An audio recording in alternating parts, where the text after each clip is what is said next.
कप्तान अनाउंस कर दिया गया। रिजवान उसी का ही चल रहा था कि उसी के चांसेस हैं कि he will be the captain, और व्हाइट बॉल का कप्तान बना दिया मोहम्मद रिजवान को, और उनके जो नायब होंगे वो सलमान आगा को वाइस कैप्टन बनाया गया। फखर जमान सेंट्रल कॉन्ट्रैक्ट का भी पाकिस्तान ने बाय द वे पीसीबी ने अनाउंस किया है, और फखर जमान को स्क्वाड में भी किसी में नहीं रखा। जो स्क्वाड अभी जाएगा पाकिस्तान का ऑस्ट्रेलिया और जिम्बाब्वे टूर ना, बाबर आजम को जो इंग्लैंड के अगेंस्ट रेस्ट करवा के ना एक अकड़ दिखा दी है, और मुझे ऐसा लगता है कि मतलब वो बस ये इन्होंने खुला डुला सोच लिया कि आप हमारी मर्जी, हम जो भी जिसके साथ जो कुछ भी करें कोई हमें नहीं जो है वो रोक सकता, क्योंकि सब ये सोचते थे कि जी बाबर आजम को कोई टीम से नहीं निकाल सकता। इन्होंने उसको रेस्ट करवाया या ड्रॉप करवाया, मैं तो रेस्ट का वर्ड नहीं, ये ड्रॉप का वर्ड यूज करता हूँ, जो उसको ड्रॉप किया गया। नसीम शाह जिनको फिटनेस के नाम पे ड्रॉप किया गया था वो भी पाकिस्तान टीम में वापस आ गए हैं। पाकिस्तान ने 4 स्क्वाड अनाउंस किए हैं जो आपकी स्क्रीन के अब सामने हैं। क्रिकेट टीम के फॉलोअर्स को लेटेस्ट अपडेट दे दें, पाकिस्तान ने अपने स्क्वाड का फाइनली ऐलान कर दिया है। पिछले कई दिनों से इंतजार हो रहा था कि पाकिस्तान की व्हाइट बॉल टीम का ऐलान हो, तो प्रेस कॉन्फ्रेंस से पहले चेयरमैन ने, क्योंकि कप्तान का नाम ऐलान करना है, उससे पहले पाकिस्तान के स्क्वाड का ऐलान कर दिया है। अपने आप को इम्प्रूव करें। अच्छा, सलमान खान को वनडे में इन्होंने नहीं लिया है, जो कि ज्यादती है। उन्होंने चैंपियंस कप में सबसे अच्छा परफॉर्म किया था, आप इनको वनडे में ले लेते हैं। उनको सिर्फ टी20 में रखा हुआ है, ऑस्ट्रेलिया टूर में भी, और वनडे में नहीं रखा हुआ है। ये मुझे लगता है कि शायद थोड़ी ज्यादती है। आगे जिम्बाब्वे टूर में भी मैंने नाम तो पढ़े हैं, बट आई गेस उसमें उस्मान खान नहीं है। हाँ जी, उस्मान खान उसमें जिम्बाब्वे टूर में भी वनडे में नहीं है। ये मुझे लगता है कि शायद थोड़ी पाकिस्तान के बोर्ड ने ना गलती की है, इनको रखना चाहिए था। और ये 200 पूरे का बड़ा स्क्वाड है, इसमें फखर जमान कहीं नहीं है, no central contact, no team announcement. ये समझ में नहीं आता है कि प्रेस कॉन्फ्रेंस क्यों करते हैं जब पूरी आवाम को पता होता है कप्तान कौन बन रहा है, वाइस कप्तान कौन बन रहा है। वेस्ट ऑफ टाइम ही है ना। चले छोड़े। व्हाइट बॉल की टीमें अनाउंस हो गई, ऑस्ट्रेलिया टूर के लिए और जिम्बाब्वे टूर के लिए। जो भी जिसके भी नाम आए भाई मियाँ, सबको बहुत बहुत मुबारक हो। और सेंट्रल कॉन्ट्रैक्ट भी अनाउंस किए गए हैं। सेंट्रल कॉन्ट्रैक्ट में ए कैटेगरी में शाहीन आफरीदी को हटा दिया गया और बाकी रिजवान और बाबर को रखा गया। चंद सेकंड के बाद चलते हैं वीडियो के बकिए हिस्से की तरफ, लेकिन उससे पहले बताते चलें पाकिस्तान ने दौरा ऑस्ट्रेलिया और जिम्बाब्वे के लिए स्क्वाड का ऐलान कर दिया, लेकिन फखर जमान का कहीं पर भी नाम नहीं है। जो फखर जमान ने ट्वीट किया था उसके लिए बहुत बड़ी सजा बन गई। क्या उसको टीम के स्क्वाड में शामिल ही नहीं किया गया। बाबर आजम और कई बड़े नाम शामिल हो गए हैं T20 से, वो भी बाहर हैं। मजीद पाकिस्तान मीडिया इसके ऊपर क्या कहता है, चलिए आपको दिखाते हैं। प्रेस कॉन्फ्रेंस हो गई पीसीबी की जानिब से, और नया कप्तान अनाउंस कर दिया गया। रिजवान उसी का ही चल रहा था कि उसी के चांसेस हैं कि he will be the captain, और व्हाइट बॉल का कप्तान बना दिया मोहम्मद रिजवान को, और उनके जो नायब होंगे वो सलमान आगा को वाइस कैप्टन बनाया गया। फखर जमान सेंट्रल कॉन्ट्रैक्ट का भी पाकिस्तान ने बाय द वे पीसीबी ने अनाउंस किया है, और फखर जमान को स्क्वाड में भी किसी में नहीं रखा। जो स्क्वाड अभी जाएगा पाकिस्तान का ऑस्ट्रेलिया और जिम्बाब्वे टूर के लिए, वहां पे भी नहीं रखा। बाकी भी प्लेयर्स को, कईयों को छुट्टी करवा दी गई है, वो भी बताएंगे कि हाँ जी कौन से प्लेयर हैं जिनकी छुट्टी करवा दी गई है, और जो साल के कॉन्ट्रैक्ट होते हैं वो भी अनाउंस किए गए हैं। तो उसमें भी फखर जमान का कोई नाम नहीं है। और अभी सवाल भी हुआ प्रेस कॉन्फ्रेंस में, सवाल भी कि भाईजान अब आप बताइए कि क्यों नहीं रखा फखर जमान को, क्या उससे कोई आपका जो गम गुस्सा है उसकी वजह से वो जो ट्वीट किया था उसने, आपको याद ही होगा कि जैसे बाबर को नहीं रखा था स्क्वाड में, ड्रॉप किया था स्क्वाड से बाकी 2 मैचेस के लिए, तो फखर जमान ने वो कंपैरिजन करते हुए विराट कोहली का कि हाँ जी बीसीसीआई ने तो इतना सपोर्ट किया विराट कोहली को, और आपका बेस्ट बैट्समैन है बाबर आजम, तो उसको आपने ड्रॉप कर दिया है। और वो सारी ट्वीट हमने उस पर डिस्कशन भी की थी। तो उस ट्वीट के हवाले से फिर सवाल भी हुआ, तो उन्होंने कहा हाँ वो वाला मसला भी है, वो भी इशू है उसका, बाकी फिटनेस का भी है मसला। लेकिन आगे जाके हम बात करेंगे कुछ लोगों का फिटनेस के, जो इन्होंने सेंट्रली कॉन्ट्रैक्टेड प्लेयर्स का जो डिटेल डाटा दिया है कि हाँ जी ये है, नुमान के साथ लिखा हुआ है, और बाकी 1-2 के और के साथ भी कि हाँ फिटनेस के मसाइल हैं बीच में, ऊपर वो जो डॉट सितारा डाल के, लेकिन वो फखर के साथ नहीं लिखा हुआ। तो गम गुस्सा जो है उसका शिकार हुए हैं फखर जमान। और अभी आगे मैं जाके आपसे पूछूंगा, अभी मेरे ख्याल में तो व्हाइट बॉल का पाकिस्तान की जो अभी जितने भी क्रिकेटर्स खेल रहे हैं, perhaps he is the most impactful batsman.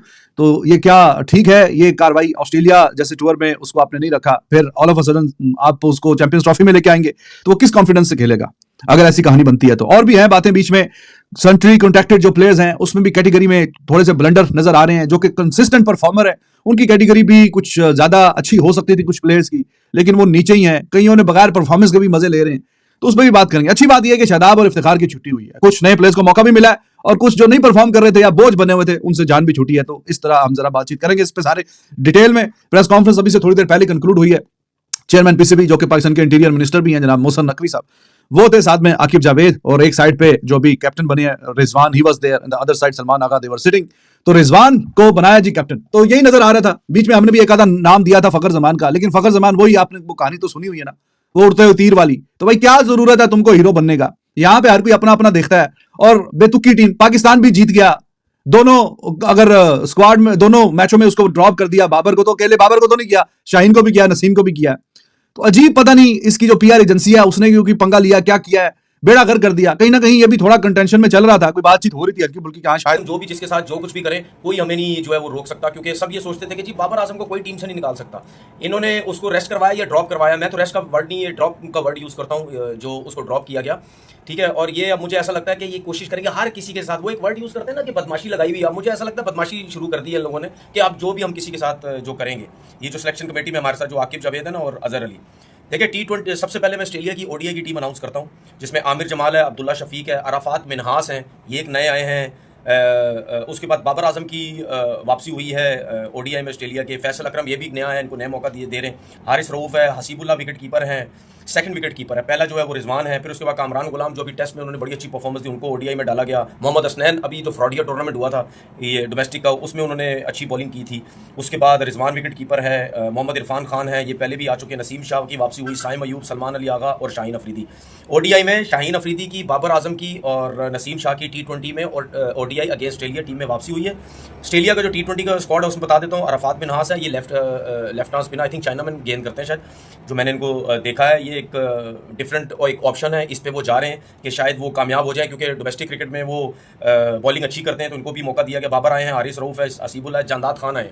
जांदाद Khan अभी कोई लाहौर कलंदर से खेले हैं वो। इसमें 2-3 लड़के ऐसे हैं जिम्बाब्वे और ऑस्ट्रेलिया के टूर पे जिनका ताल्लुक लाहौर कलंदर से, और आकिब जावेद भी लाहौर कलंदर से रह चुके हैं। तो मुझे ऐसा कहीं ना कहीं लगता है, ये मैं गलत, अपनी एक मेरी सोच है, मुझे ऐसा लगता है कहीं लाहौर कलंदर के लोगों को फेवर भी दी गई है, क्योंकि फिर हम बात करेंगे अगर ये लड़के जांदाद हो गया, ठीक है, एक दानियाल जो है लड़का, उसको जिम्बाब्वे के टूर पे डाला है T20 में, अहमद दानियाल जो है, ये अगर परफॉर्म कर जाते हैं तो ठीक, अगर नहीं करेंगे तो फिर हम बातें करेंगे जी एक सीज़न हुआ था इनको खेलते हुए, ठीक है, इनको सिफारिश पे या पर्चियों पे टीम में डाला गया। ये तो चलो खैर बाद में बात करेंगे। अच्छा है, मेरी ख्वाहिश है कि ये लड़के परफॉर्म करें।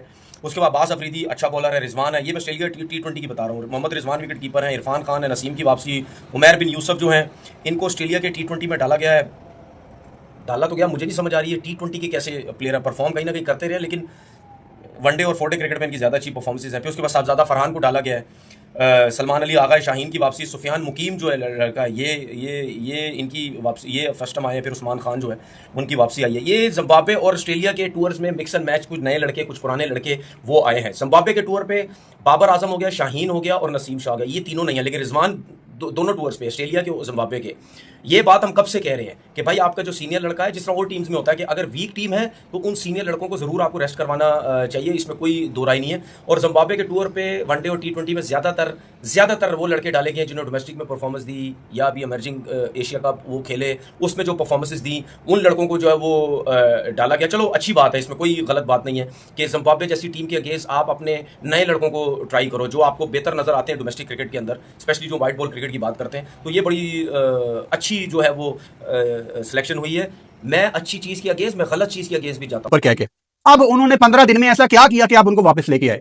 आपके पास गोल्डन अपॉर्चुनिटी थी, आपकी कायदे आजम ट्रॉफी शुरू है, आप इनको डोमेस्टिक में डालते, इनको कहते अपनी इंप्रूवमेंट्स करो, आपने चुप करके इनको दोबारा पाकिस्तान टीम में ले आए हैं। अब शाहीन शाह अफरीदी ऑस्ट्रेलिया में दोबारा अगर स्ट्रगल करेगा तो कौन जिम्मेदार है?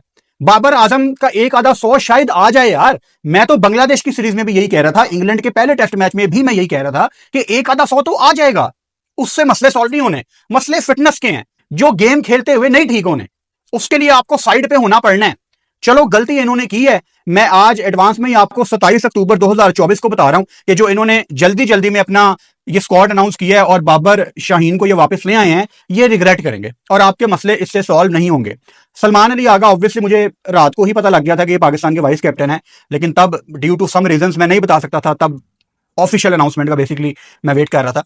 सो ऑफिशियल अनाउंसमेंट तो अभी खैर जब ये मैं वीडियो बना रहा हूं तो दोपहर का 1 बजे, लेकिन जो पाकिस्तान टीम ने कैप्टन की अनाउंसमेंट करनी है वो दोपहर को करनी है। 3:15 बजे इनकी मीटिंग है जिसमें ये अनाउंसमेंट करेंगे। सलमान अली आगा का, जब हमने पाकिस्तान के कप्तानों की बात की थी ना कि आगे कौन लीड करेगा, हमने सलमान अली आगा का नाम भी डिस्कस किया था कि इनका भी नाम चल रहा है। एंड ऑनेस्टली मेरे पास ना सलमान अली आगा का कोई सैंपल वर्क नहीं है उनको जज करने के लिए। मतलब T20 में वो आपको कप्तानी करते नजर आएंगे जिम्बाब्वे में, क्योंकि रिजवान वहां पे रेस्ट कर रहे हैं, रिजवान सिर्फ वनडे सीरीज खेल रहे हैं। वैसे तो इनको जिम्बाब्वे की भी ओडीआई सीरीज नहीं खेलनी चाहिए at the first place, but चलो मैं थोड़ा सा मार्जिन दे देता हूँ, नए नए कप्तान बने हैं फुल टाइम, और वो हारिस रऊफ को पाकिस्तान ने दोनों रखा है और दोनों स्क्वाड के अंदर रखा है। हारिस रऊफ वनडे और T20 जिम्बाब्वे टूर भी करेंगे और ऑस्ट्रेलिया टूर भी करेंगे।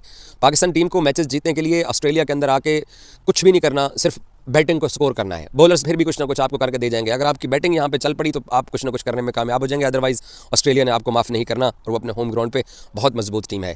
पाकिस्तान में बहुत सारे लोग प्रोटेस्ट कर रहे हैं कि जनाब फ़खर को होना चाहिए था, इमाम को, उसामा को, ये तीनों नहीं है। पाकिस्तान क्रिकेट बोर्ड की अब ये सिलेक्शन कमेटी ने जो फैसले किए हैं उन फैसलों को कुछ देर बाद मोहसिन नकवी और आकिब जावेद प्रेस कॉन्फ्रेंस करने आ रहे हैं, जहाँ पर वो कप्तानों का ऐलान करेंगे पाकिस्तान के वाइट बॉल कप्तान के। जो अब तक हमारे पास इत्तला है रिजवान कप्तान है और सलमान अली आगा उनके नायब कप्तान हो सकते हैं। ये भी मुमकिन है कि सलमान अली आगा को भी पाकिस्तान कप्तानी दे सकता है। इस मुल्क में कुछ भी हो सकता है कि जिन्होंने फ़खर जमान को बाहर करा टीम से भी और सेंट्रल कॉन्ट्रैक्ट से भी, और सोने पे सुहागा इमामुल हक को भी हटा दिया। बड़ी बात है जी। फिर बासित अली जब कुछ बोलता है तो आप लोग नाराज़ होते हैं कि अपना ब्लड प्रेशर आप आराम से रखें। जुमला एक ही है, डंडा जिसका है ना, डंडा वो कामयाब है, डंडे वाले। ये डंडा जिसका मजबूत है तो वो, शादाब खान का नाम नहीं आया टीमों में, सेंट्रल कॉन्ट्रैक्ट में नाम आ गया। डंडा है ना सुसर साहब का। अब तो बासित अली बरमला बोलेगा, चैंपियंस कप, मजाक कप की परफॉर्मेंस पे सेंट्रल कॉन्ट्रैक्ट दिए गए हैं, कोई भी ये बात नहीं करेगा। मुझे ये बताएं, सबसे ज्यादा जो सेंट्रल कॉन्ट्रैक्ट के लिए डिजर्व थे ना बच्चे, उसमें नंबर 1 था इरफात मिनास। उस बच्चे का होना चाहिए था। जांदाद, तैयब ताहिर, धानी का तो पिछले साल भी था, सुफियान मुकीम, हालांकि उसने जो बदतमीजी करी थी उस पर मैं खुश नहीं हूं। इन बच्चों को सेंट्रल कॉन्ट्रैक्ट देना चाहिए था। और क्या जाहिद महमूद का चैप्टर क्लोज हो गया? लगता तो यही। टेस्ट मैच जो सीरीज जीते उसमें जाहिद महमूद भी तो था, उसके लिए कोई नहीं बोलेगा। हसनैन को टीम में लिया तो हसनैन को सेंट्रल कॉन्ट्रैक्ट में तो डालें। वो तो पहले से सेंट्रल कॉन्ट्रैक्ट में था, इंजरी की वजह से वो बाहर हो गया था, अब जब टीम में आया तो उसका नाम नहीं है। बड़ी बात है जी। देखें जी, टीमें अच्छी बनाई है, 1-2 नामों के अलावा, 3-4 नामों के अलावा, 1-2 नहीं 3-4 नामों के अलावा। लेकिन पहली दफा नजर आया कि इंडिया की कॉपी की गई है। जुमला अच्छी चीज है, कॉपी करना कोई बुरी बात नहीं है, बहुत अच्छी कॉपी की गई है। लेकिन मेरा सिर्फ एक सवाल है, ऑस्ट्रेलिया से फोन आया था मुझे कि हम बाबर आजम को T20 में आउट नहीं करेंगे, तो मैं एकदम परेशान हुआ है। बता आकिब जावेद ने बोला, याद है ना जुमला, दुनिया बहुत छोटी है, आती है, ये बॉल है ना इस तरह घूम के आता है, इस तरह घूमती है ना बॉल, स्पिन होती है। कैसे डाल दिया आपने T20 में यार बाबर को, कैसे डाल दिया, क्यों? Central contract no team announcement. इस पर दोस्तों आप अपनी राय कमेंट बॉक्स में जरूर बताइएगा कि ये टीम ठीक बनी है, क्योंकि ये बेसिकली ये वही टीम है जो चैंपियंस ट्रॉफी के लिए पाकिस्तान पर्सपेक्टिव देख रहा है। तो दोस्तों आप अपनी राय कमेंट बॉक्स में बताइएगा। मेरी तरफ से इतना ही। दौरा ऑस्ट्रेलिया के लिए यंग टीम जो T20 के लिए है ना, उनको बिल्कुल यंग टीम बनाई गई है। ये जबरदस्त की है कि बाबर, शहीन और फखर, तो ये फखर को तो इन्होंने बिल्कुल बाहर कर दिया। लेकिन T20 में जैसे कि बाबर आजम है, शहीन है, नसीम है, ये भी नहीं खेलेंगे। और ये ऐसे प्लेयर हैं जिनको पहले मौका नहीं मिला और उसके साथ इन्होंने मौका दिया है। हालांकि उनकी परफॉर्मेंस भी अच्छी थी, जैसे स्नैन है जिन्होंने ये चैंपियन कप में भी काफी तबाही मचाई थी, अब उनको भी शामिल किया गया जिम्बाब्वे टूर